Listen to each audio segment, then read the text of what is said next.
sortie du gouvernement sur la situation des finances publiques. Tout d'abord, je vais présenter ceux qui sont autour de moi. Je vais commencer par moi-même. Je suis Dr Babo Amadouba, vice-coordinateur du mouvement des cadres. À ma droite, nous avons Bachirou Kébé, chef Fatma Diop, Dr Alsan Gueye, Abubakar Sidi Sonko. Donc, on va le faire en deux parties. Je vais faire la version française. Ensuite, M. Chef Fatma Diop va faire la version Wolof. Après, on verra à la fin s'il faut répondre à certaines questions. C'est bon, on peut démarrer? Donc, comme vous le savez, le 26 septembre 2024, le gouvernement du Sénégal, à sa tête Ousmane Sonko, a fait l'état de la situation désastreuse des finances publiques au Sénégal. Le MONCAP tient d'abord à féliciter le président de la République, son Premier ministre Ousmane Sonko et l'ensemble du gouvernement pour s'être livré à cet exercice courageux de communication financière surtout et d'information, de transparence à l'endroit du peuple sénégalais. En effet, le Sénégal, comme vous le savez, fait partie de l'UEMOA. C'est l'idée de rappeler l'UEMOA est composé de 8 États: Bénin, Burkina, Côte d'Ivoire, Guinée-Bissau, Mali, Niger, Sénégal, Togo. Donc, en application des directives de l'UEMOA par rapport à la transparence et à la gestion des finances publiques, un rapport sur l'état des finances a été établi le 31 mars 2024 par l'inspection générale des finances. Donc, c'est de rappeler que ce rapport-là vient de l'inspection générale des finances. Maintenant, ce rapport a démontré sans contestation que l'endettement et le déficit public. Ce rapport a ciblé ces deux éléments: le niveau d'endettement du Sénégal et le niveau de déficit du Sénégal sous l'ère de Macky Sall. Donc, on nous a montré dans ce rapport qu'au cours de la période 2019-2023, le déficit budgétaire et la dette publique annoncée étaient respectivement autour de 5,6% pour le déficit budgétaire et de 65,9%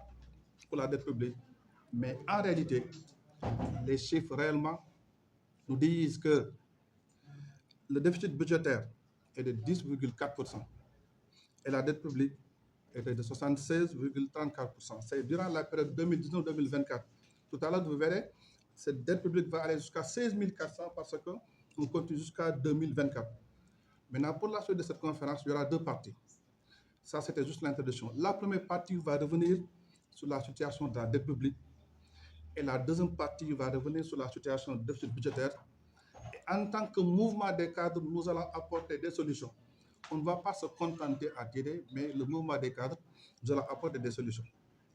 Par rapport à la situation de la dette publique, sur l'année 2023, on nous avait signalé une dette publique de 13 772 milliards, en disant que c'était égal à 73,16% du PIB. Souvent, il faut le rappeler, le PIB, c'est la richesse créée par un État chaque année. Maintenant, pour donner plus de valeur à des chiffres, on prend quel est le rapport de la dette publique sur le PIB, quel est le rapport du déficit sur le PIB. Or, quand on fait le rapport entre ce qu'on a en dette publique et la richesse créée, eux, ils ont dit que c'était 73,6% du PIB. Alors qu'en réalité, le montant de la dette jusqu'à fin 2023 était de 15 664 milliards. Et quand on fait le rapport avec le PIB, nous étions à 83,7%. C'est le lieu de rappeler que le plafond communautaire est de 70%. Même avant les chiffres réels, on était à 67,3%. Avec les vrais chiffres, on est allé jusqu'à 83,7% du PIB. Au-delà de cette dette, qu'est-ce qu'on a constaté? 1900 milliards ont été empruntés sur le dos des Sénégalais. C'est le dos des Sénégalais parce que tout simplement, on parle souvent de l'argent du contribuable. Quelle que soit la dette, c'est le contribuable sénégalais qui va le payer. Donc, sur la même période 2019-2023, l'ancien président de la République qui voulait faire un troisième mandat a fait recours à une dette de 593 milliards en moyenne par année, plus maintenant des emprunts bancaires en moins de 179 milliards par an. et ce qui a fait que le déficit a gonflé. Maintenant, toutefois, toujours nous sommes en fin 2023. Un sous-financement de 605 milliards a été convenu par le FMI et a été utilisé de manière opaque sans que ces dépenses soient budgétisées. On sait tous au Sénégal que c'est la loi des finances qui autorise les recettes et les dépenses. Mais là, nous avons constaté que 605 milliards ont été convenus dépensés sans que ça soit budgétisé. Raison pour laquelle, lorsque nous sommes arrivés, on était obligé de recourir à des eurobonds de 750 millions de dollars en juin 2024 et des crédits commerciaux de 300 millions pour combler la disparité des 605 milliards. Tout à l'heure, je vais revenir sur la dette. Et qu'est-ce qui compose la dette? Compte tenu de cette situation, le président Bassirou Diomaye Diakhar Faye, conscient des chiffres erronés, a transmis à nos partenaires par le précédent régime, a décidé, en toute responsabilité, de ne pas présenter le dossier du FMI au Conseil, le dossier du Sénégal au Conseil d'administration du FMI. Certains qui disaient que nous, on n'a pas voulu y aller parce qu'on a peu de chiffres. Non, ces chiffres-là ne reflétaient pas la situation économique réelle du pays. C'est ainsi que le mouvement des cadres salue la clairvoyance et la volonté ferme du président de la République et l'ensemble de son gouvernement à poursuivre la collaboration avec les partenaires financiers, ça c'est important, sur des bases saines et transparentes. Voilà la première situation par rapport à la dette publique. Maintenant, par rapport au déficit budgétaire, quand vous lisez la loi des finances de 2024, ils nous ont présenté un budget de 7003 milliards. Je dis que le budget du Sénégal est 7003 milliards, ce qui est archi faux. Maintenant, pour le rappeler, pourquoi c'est faux, je rappelle toujours, nous sommes dans un cadre communautaire. Il y avait une directive numéro 6-2009 du Conseil des ministres de l'UEMOA du 29 juin 2019 qui a demandé à ce qu'on modifie la façon de présenter le budget du Sénégal. Cette directive nous a obligés à passer d'un budget de moyens à un budget de résultat. Maintenant, pour mieux expliquer le budget de moyens et le budget de résultat, le budget de moyens, c'est quoi? Les ministères, l'argent était distribué en fonction des directions. Puisqu'on est passé de cette directive, en France, c'est facile, on dit maintenant, l'argent qu'on donne aux ministres, on va le donner en fonction des programmes. Si vous regardez la loi des finances, les ministères, la répartition se fait par programme. Parce que tout simplement, cette directive de l'UEMOA veut qu'on aille vers la gestion axée sur le résultat qu'on appelle GAR. La gestion axée sur le résultat. Parce que dans chaque ministère, on va donner un budget avec un programme annuel de performance avec des indicateurs clairs. Il n'est plus question de donner des budgets pour que les gens le consomment sans résultat. Or, avec le budget sur les résultats, c'est ça l'objet. Maintenant, le budget réel, c'était quoi? En dépenses, 5 755 milliards en dépenses. Et malheureusement, en recettes, on avait 4 915 milliards. Donc, on doit dépenser 5 755 milliards. En recettes, on a 4 915 milliards. Et quand on fait la différence, on a un déficit de 840 milliards. Maintenant, l'autre changement que souvent le Sénégalais ne savent pas, puisqu'on arrive dans un budget à résultat, c'est ce qui ont fait la comptabilité publique. Les résultats ont fait les produits moins les charges. Du coup, avec le changement sur le budget, l'amortissement du capital n'est plus comptabilisé dans le budget. L'intérêt est comptabilisé dans le budget, mais l'amortissement du capital n'est pas comptabilisé. Pour rappel, le service de la dette, c'est l'intérêt et l'amortissement du capital. Dans la présentation actuelle du budget, l'amortissement du capital n'est pas comptabilisé. Il faut le chercher. C'est ça qu'on appelle un besoin de financement.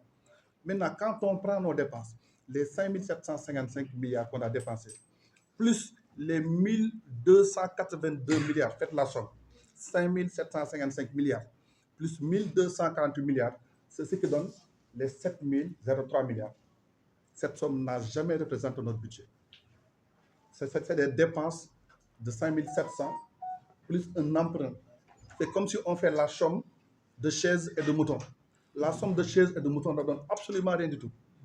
On doit dépenser tant, on doit emprunter. Et on continue toujours. J'ai parlé tout à l'heure du déficit de 848 milliards et l'amortissement de la dette égale à 1248 milliards. Donc nous, lorsque nous sommes arrivés au pouvoir, parce qu'une loi des finances autorise, c'est la loi des finances qui nous a autorisé, vous devez chercher 2088 milliards, les 840 milliards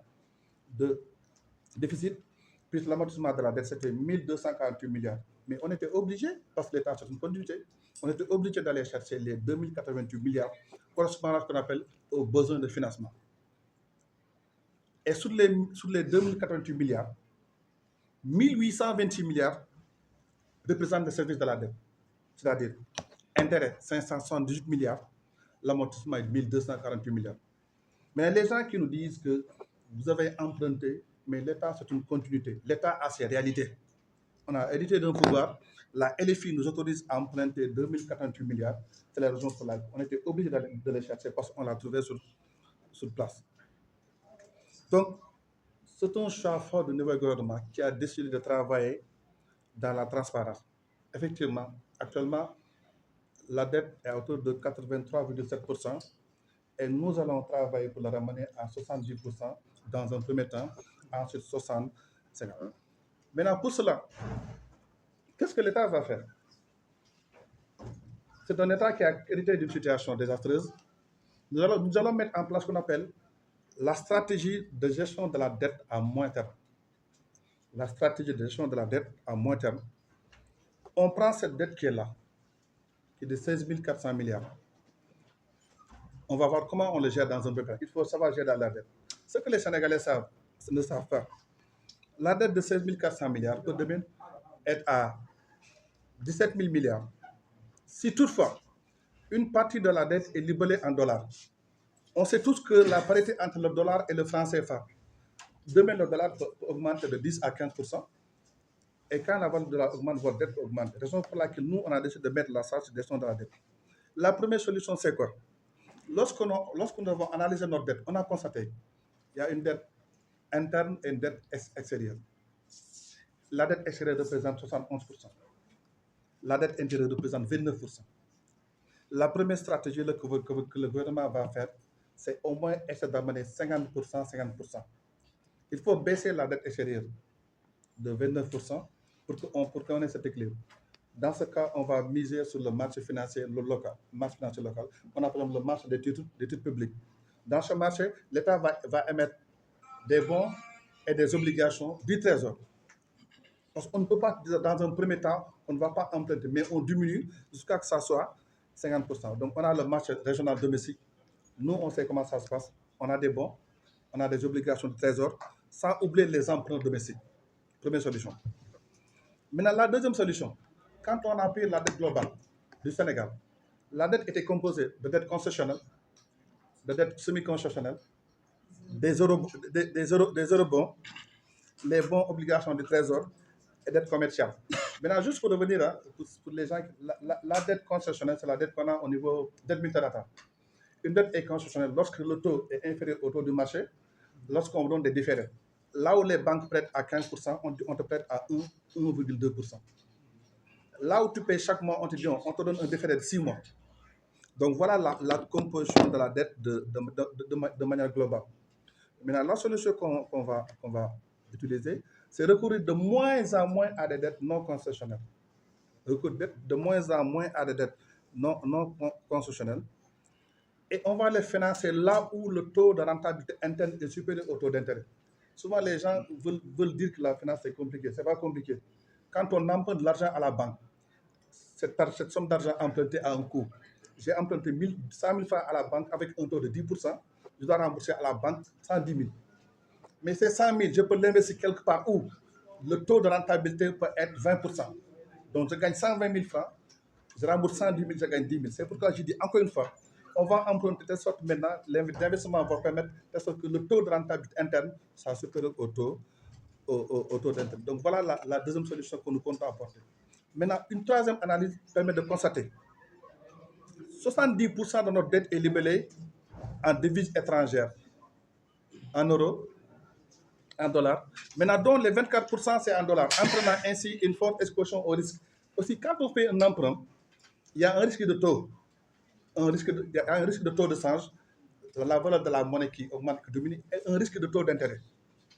Mais par rapport au taux de change, pourquoi le dollar? Parce que la parité entre le franc CFA et le dollar, à chaque fois, ça peut augmenter, ça peut diminuer. Dès l'instant que la parité augmente, ça peut augmenter notre dette. On se dit maintenant, avec cette dette libellée en monnaie étrangère, on va faire de moins en moins en dollars, aller de plus en plus vers l'euro, parce qu'on sait que la parité est fixe entre le franc CFA, le franc CFA et l'euro. Donc voilà un peu les trois situations. Maintenant, par rapport au déficit, les solutions qu'on propose par rapport au déficit public, la mise en œuvre d'une stratégie de mobilisation des recettes à moyen terme contribue à améliorer la mobilisation des ressources internes. Actuellement, ce qu'on appelle le taux de pression fiscale, là où c'est des taux, on prend les recettes fiscales sur le PIB, c'est faible, 19,4%. Il n'y a pas assez de taux. Donc, on va mobiliser davantage les ressources internes. Mais le plus important par rapport à la mobilisation des ressources, la semaine prochaine, l'État va présenter la stratégie de transformation systémique du Sénégal. C'est la stratégie de développement national. La stratégie du Sénégal. Le Sénégal cherche à avoir un développement endogène orienté vers une économie compétitive avec l'implication du secteur privé national. Pour l'instant, je ne veux pas donner les chiffres. Il y a des gens qui ont commencé à sortir les chiffres, 18 milliards, dont une partie sera mobilisée sur le plan national. Donc voilà sur des solutions sur lesquelles le gouvernement a proposé. On a trouvé des problèmes, on l'accepte, mais on a demandé au Sénégal de voter pour nous. Les problèmes, on a trouvé sur place, mais il fallait le montrer au peuple et nous, on va apporter des solutions. Raison pour laquelle le duo Bassirou Diomaye Faye Ousmane Sonko n'a pas seulement un défi politique à relever, mais également une responsabilité historique. Ce n'est pas que de la politique, c'est une responsabilité historique pour le Sénégal. Donc ce premier exercice de communication et de transparence montre une voie de rupture afin de rassurer la confiance d'abord des Sénégalais avant de rassurer les institutions publiques. Maintenant, cela permettra de rassurer les partenaires techniques et financiers, protéger l'économie sénégalaise, enfin instaurer un climat des affaires positives. Donc c'est ainsi que le 7 octobre prochain, le président de la République et son gouvernement vont présenter le nouveau référentiel des politiques économiques et sociales 2025-50. Les gens qui disaient qu'on n'avait pas de projet. En fait, il y a un projet qu'on a vendu au Sénégal, le livre que vous voyez avec Sonko Ousmane. Mais ils ne savent pas qu'avec ce que je dis tout à l'heure, le budget programme, les visions du projet seront transformées en politiques publiques. Les politiques publiques seront transformées en programme budgétisé et ça, budget aura son crédit. C'est ce qui vient d'être fait. Mais le projet a toujours existé. Mais là, c'est la présentation qui est différente. Je rappelle, les visions du projet seront divisées en politiques publiques. Les politiques publiques seront divisées en programmes budgétisés et chaque programme aura son crédit. Et c'est ce que le gouvernement va présenter le lundi prochain. Pour ceux qui pensaient qu'on n'avait pas de projet, c'est qu'ils n'avaient pas compris que le monde a évolué un tout petit peu. Il y avait d'abord 2025-2050 qui sera décliné en master plan 2024-2025 et un plan quinquennal 2025-2000, un plan quinquennal 2025-2026. En tout cas, le premier document, la stratégie nationale de développement qui couvre la période 2025 et 2029, qui fait partie de la vision 2050 du projet, effectivement. Nous, le projet, on a un projet au moins jusqu'en 2050. Et là, avec la présentation, on va revenir encore sur des détails. Je peux vous rassurer, après la sortie du gouvernement, le bon cap va encore nous sortir, non pas pour donner ça maintenant, pour revenir sur les détails, les éléments du projet. Donc voilà ce que j'avais à dire en version française. Je laisse à mon ami Cheikh Abdou Diop pour la version wala mu càmbar ko ensuite Cheikh Abdou boobu mi ngi koy fàttali sànq ci kàllaama nasaraan liggéey boobu dafa nekk liggéey boo xam ne lu war la ndax dañu bokk ci organisation boo xam ne ñu ngi koy tuddee UEMOA tudd na ko juróom-ñetti réew bokk si di Bénin di Burkina Faso di Côte d'Ivoire di Guinée-Bissau di Sénégal di Mali di Niger ak Togo kuréel yooyu nag boo ci bokkee dafa am ay règle yoo xam ne réew boo xam ne da nga ci bokk rek da nga ko war a doxal bokk na ci règle yooyu ñun ñu indi ko suñu réew mu tudd code de transparence sur la gestion des finances publiques dañ ne nguur bu bees bu ñëw ci ñetti weer yi nga xam ni moo tegu ñu ci tabb biñ la tabb da nga war a jàkkaarloog sénégalais yi fësal li nga xam ni foofu la réew mi toll ci wàllum koppar ci wàllum gafaga réew bi ñaata moo nekk ci kees yi boo ko defee ba pare ñetti weer ci yi tegu ci ñetti weer yu njëkk yooyu Cour des comptes nga xam ni liggéeyam mooy saytu ak mbirum alal ak yu demee noonu dafay dëggal liggéey boobu nga xam ni gouvernement bi def na ko wane ni gouvernement bi fii la fekk réew mi ci wàllum alal biir gouvernement bi nag dafa am kuréel boo xam ne ñu ngi koy tuddee inspection générale des finances bokk ci ministère des finances moom moo def liggéey boobu nag bi mu ko defee balaa Cour des comptes sax di ko certifié parce que dañuy fàttali ni inspection générale des finances bi nga xam ne ci ministère des finances la bokk dafa bokk ci bànqaas bi nga xam ne mooy l'exécutif ndax réew boo jël ñetti bànqaas lay am lu mu néew exécutif mooy li nga xam ni président de la république daf ko jiite ak gouvernement am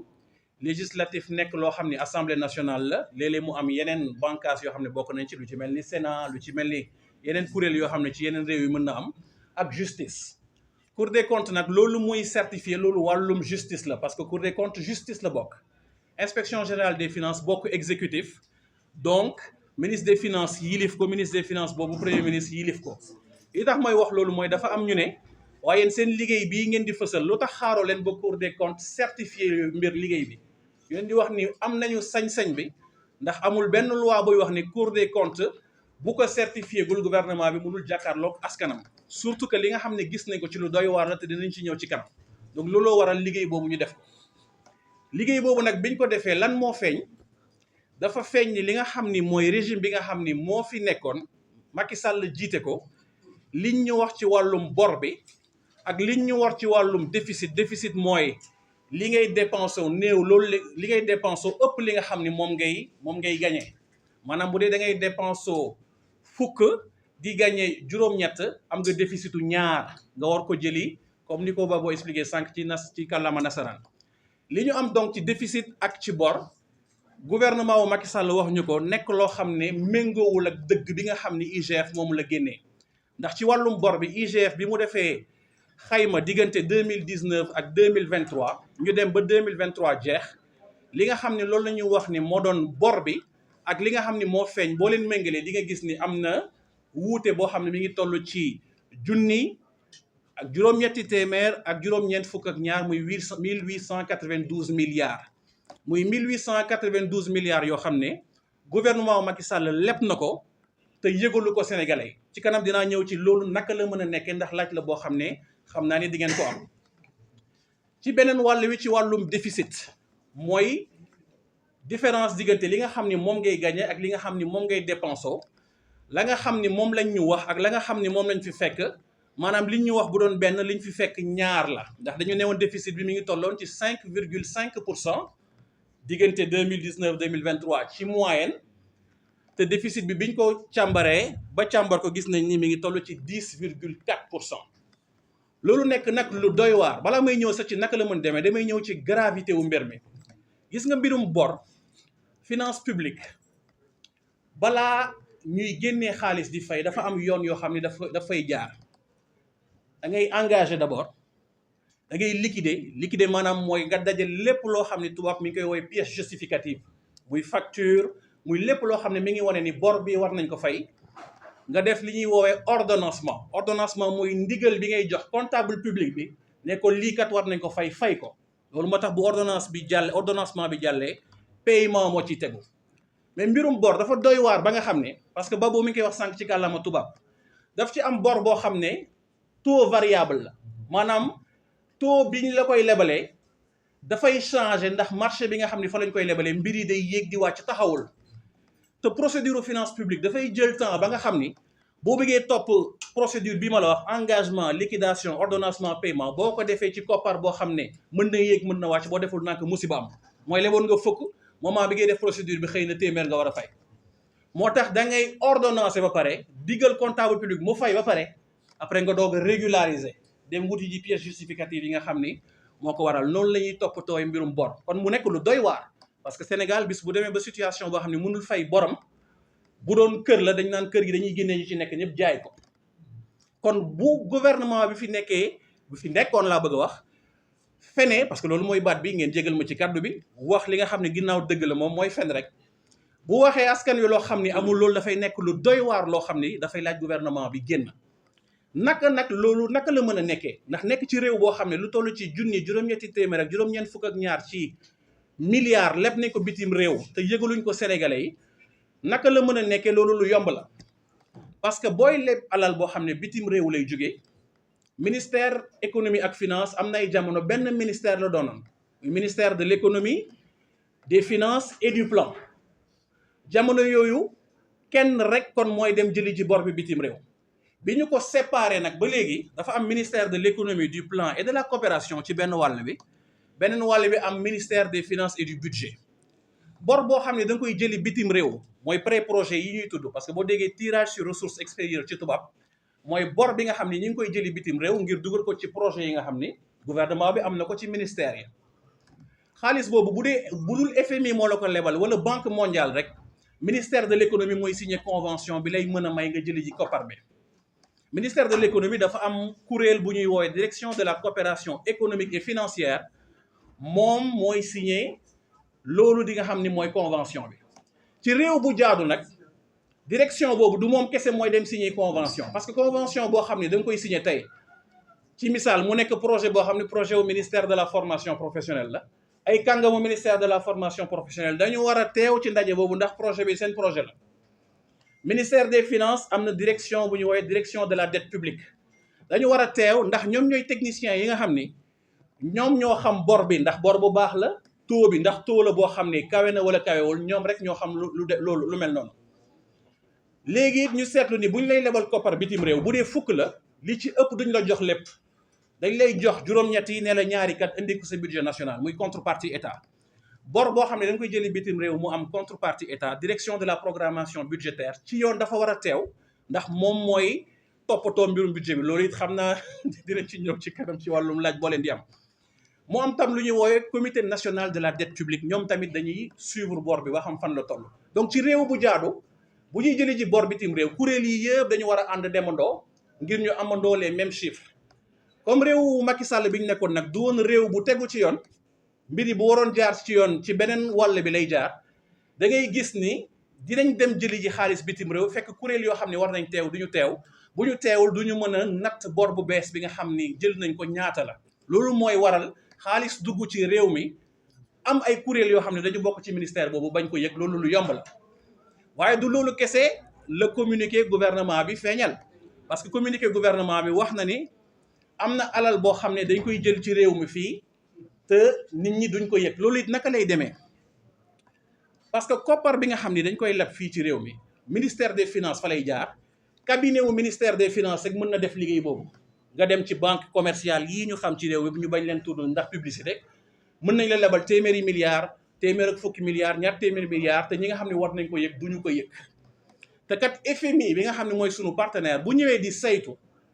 FMI déjà amul sañ-sañu ñëw ci biir réew mi di contacter banque commerciale yi ndax état bi amel na la xaalis ñaata la amel kañ la ko leb parce que souveraineté la ñuy wax waaye bu amoon sañ-sañ boobu sax temps bi da ko dul am parce que boo xoolee boru Sénégal ligne yi nga xam ni mooy li ñu bor bi li nga xam ni réew ak réew la li nga xam dette multilatérale la ba boo fësal na ko sànq lan lay firi li nga xam ne yaa ngi koy jëlee ci marché obligataire li nga xam ne yaa ngi koy jëlee bitim réew ay ligne la toll ci ñetti téeméer kooku ku newoon da ngay ñëw ligne bu nekk nga saytu ko woote di vérifier ndax nguuru Sénégal am na fi bor wala amu fi bor defe naa ni ay at nga fiy toog loolu moo tax FMI amul capacité wu technique wu càmbar loolu tax mooy looluy tax nguur bi dina mën a leb muy fii wala bitim réew te FMI du yëg donc ci tënk loolu mooy waral chiffre yii nga di dégg mu nekk chiffre yu rëy naka la mën a demee ci réew bu organisé loolu mooy li nga xam ne moo koy expliquer donc loolu nag nekk loo xam ne lu doy waar la ndax Babo mi koy wax sànq ñi ngi jëm 7 octobre bi ñu jëm publication référentielle waaye référentiel boo koy publier wax na la sànq ni politique publique yi dañ leen di décliner en programme budgétisé maanaam programme yiy déroulé ak projet yiy déroulé projet bu ci nekk da nga war a wax lii lay coûter pour nga mën a wax ni lii lay coûter foog nga mën a xam yow lan nga am te pour nga mën a xam lan nga am foog nga mën a xam sa bor fan la toll ndax li nga am foog nga génnee ci bor bi nga xam ni moom nga am ba pare li ci des nga xam ni yow moom nga yor ngir mun ko dépenser loolu moo tax mbirum dette bi nekk loo xam ne lu garaaw la ñuy fàttali ni lii ñuy wax ni du suñu waxu bopp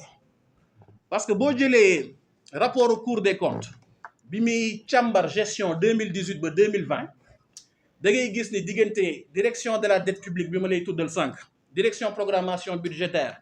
ak direction de l'ordonnancement des dépenses publiques ndax bu xaalis bi ñu jëli bitim réew du jaar sax trésor loolu foog sénégalais xam ko tirage yooyu ñu def sur les pré-projets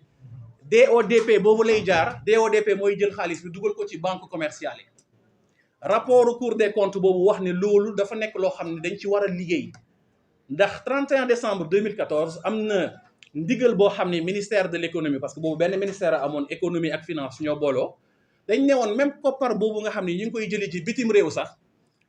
war na mën a jaar trésor ndax trésor mooy kees bi nga xam ne ñun ñëpp ñoo ko bokk donc bu ñu jëlee alal bitim réew te jaarul ci kees boobu dafa mel ni alal dugg ci kër jaaree ci kër bi nekk ci ginnaaw loolu du transparence loolu du jubal jubanti donc loolu mooy situation bi situation boobu nag bu amee ak li Babo expliqué sànq ci bor bi naka la bindoo mooy dafa am loo xam ne yaa ngi koy leb fii ci réew mi ak loo xam ne yaa ngi koy leb bitim réew dafay jaadu nga jàkkaarloog sénégalais yi wax ak ñoom li nga xam ne moom nga war a wax ak ñoom ci wàllum dëgg ndax ñi ngi jëm ci publication référentiel boobu nag dafa am lu mu laaj ci wàllum fan ngay jëlee koppar bi waaye dafa am lu mu laaj ci réew mi boo ko jëlee ci situation bi yan solution ngay indi loolu moo tax tey mouvement des cadres di kuréel bi ëmb kàngamu parti bi teew ak yéen bañ fi nekk di liir parce que bu doon dañuy liir kese loolu moom defe naa ni Abdourahmane Sarr def na ko defe naa ni Amidou Lo def na ko waaye dañ ñëw fii tey ngir wax leen fan la ñu mën a jaar ngir changer situation boobu li ñu mën a jaar nag dañu war a agir ci ñaari levier benn levier bi mooy levier wu dépense yi beneen levier bi di levier wu recette li ñuy dépensoo tey naka la ñu mën a def ba mu wàññeeku waaye wàññeeku bi du nekk wàññeeku boo xam ne day lor askan wi lu foog mu leer parce que nit ñi dañu naan yéen kat austérité ngeen ñu yóbbul mooy ne sénégalais takk leen biir yi ko doon ndékkee mburoog fromage ak yooyu ñu ne la léegi daal fonde rek suukar bi sax na yem déet loolu firiwul loolu li muy firi mooy ci biir dépense yi am na xeetu dépense yoo xam ne ñi ngi ko doon def waaye àndul ak yoon bokk na ci li ñuy wooyee masse salariale mooy salaire yi nga xam ne ñu ngi koy fay foofu it ñu leeral ni li PIT di wax du loolu lañ ci jublu de salaire kenn du wàññee ko fii ñun bu ñu yokkul salaire duñ ko wàññee waaye kat am na ñoo xam ne ñi ngi jot salaire di fayee ku toog seen kër ndax loolu jaadu na waaw bu dee jaaduwul nag ñi nga xam ne ñi ngi jot fay salaire toog seen kër bu ñu nangoo loolu mën nañ ko def ci dépense boo xam ne tabax centre de santé yu bees la wala tabax tali yu bees wala dugal ko ci dundinu askan wi donc dina am liggéey boo xam ne dinañ ko def ci salaire yi pas pour wàññi salaire yi mooy pour képp koo xam ne amuloo sañ-sañu jot salaire doo ko jot ci loolu it am na liggéey boo xam ne dinañ ko def ci li ñuy woowee les dépenses fiscales mooy li nguur gi di ñàkk ci wàllum l'impôt boo xam ne baalu na ak yu demee noonu foofu it ñu leeral ni du lépp ci dépenses fiscales yi moo bon parce que léeg-léeg ci wàllum politique d'investissement mën nga wàññi dépenses fiscales yi ngir inciter yenn entreprises yi ñu ñëw ak yu demee noonu waaye li ñu seetlu ci nguuru Macky Sall mooy ministre des finances yi fi nekkoon ku ci mel ni Amadou Ba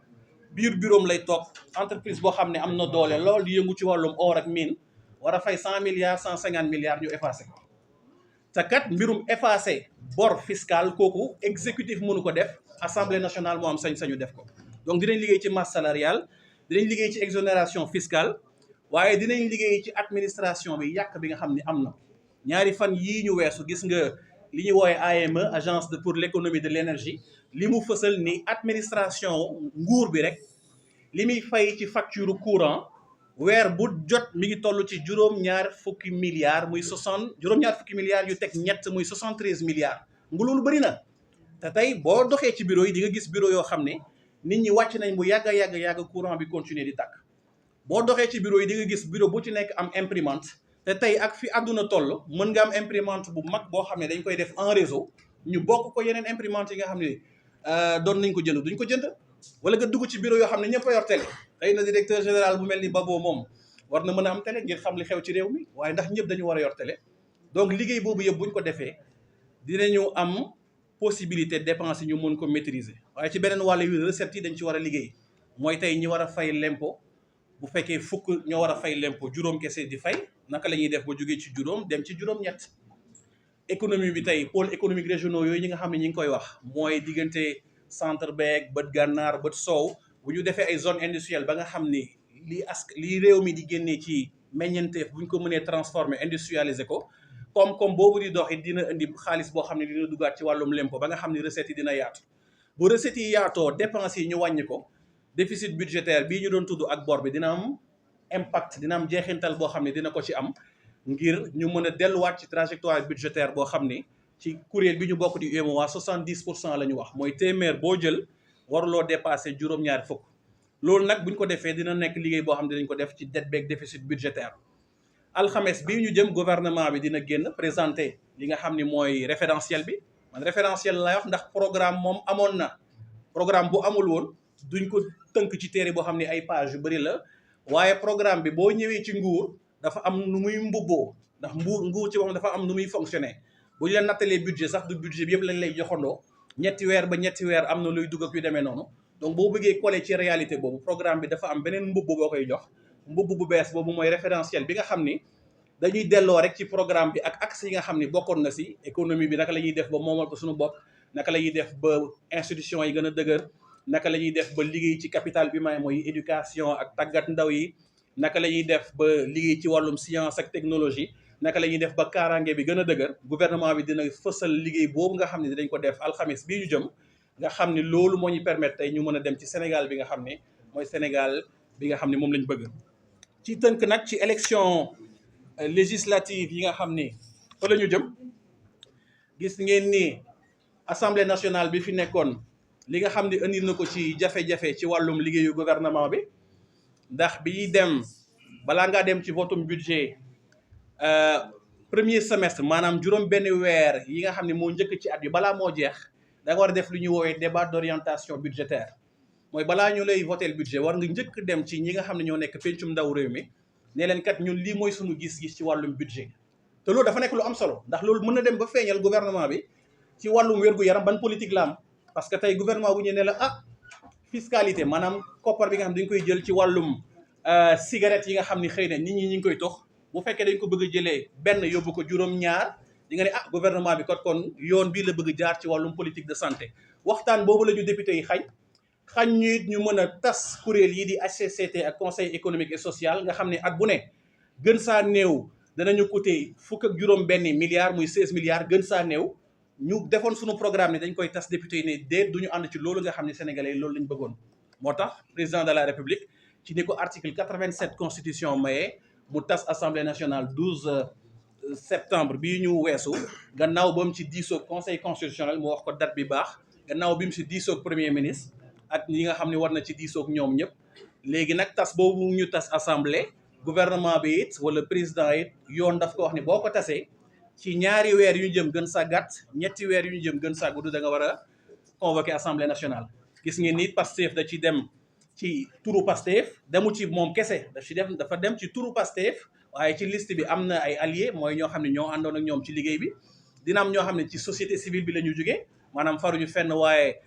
politique yi nga xam ne yi ñu koy doxal ñu ngi ciy gis seen bopp dina am ay ndaw dina am ay jigéen donc dana ëmb Sénégal ñi nga xam ne noonu la bindoo ñu war a dem ci élection législative yoo xam ne lu am solo la ndax lii ñuy wax yépp boo amul sañ-sañu wala boo amul li ñuy tubaab di woowee majorité assemblée nationale doo am sañ-sañu doxal politique publique yi mu nekk ay élection yoo xam ne yu am solo la ñu ci woo sénégalais yi ñu dem ci massivement confiance ak kóolute bi nga xam ne jox nañu ko 31 mars bi passé wala 24 mars bi passé ci élection présidentielle yu weesu ñu jox ñu kóolute bu ko ëpp ngir ñu mën a am sañ-sañu doxal politique publique yi nga xam ni moo leen mën a génnee ci ndóol yóbbu leen ci prospérité ñu ngi leen di sant di leen gërëm. ñun bi ñu ñëwee bi président Bassirou Diomaye Diakhar Faye prêté serment 2 avril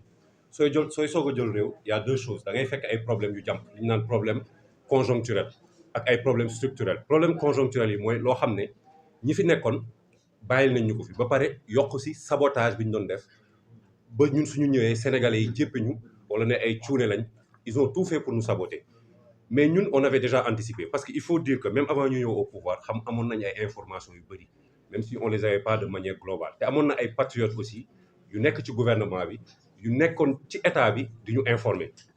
bi ñu ñëwee yan problème lañ réglé yoo xam ne réglé na problème mu dundinu sénégalais yi